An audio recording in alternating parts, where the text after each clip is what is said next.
எல்லோருக்கும் வணக்கம். இன்றைக்கு நம்ம இந்த பதிவில் முருகப்பெருமானின் சரவணபவ மந்திரத்தை பற்றி தான் பார்க்க போகிறோம். முருகப்பெருமானின் சரவணபவ மந்திரம் ஷடாட்சர மந்திரம் அப்படின்னு நம்ம சொல்லலாம். ஏன்னா அது அவ்வளவு அதீத சிறப்பம்சம் வாய்ந்தது. சரவணபவன் என்றால் நாணல் சூழ்ந்த பொய்கையில் உதித்தவன் என்று அர்த்தம்.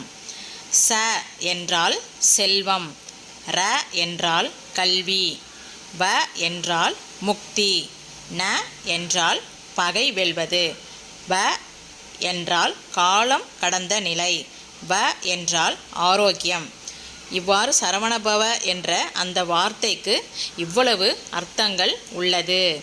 ஆதலால் ஓம் சரவணபவா என்று நாம் தினமும் உச்சரித்து வந்தால் நம் வாழ்க்கையில் செல்வநிலை, பதவி உயர்வு அனைத்தும்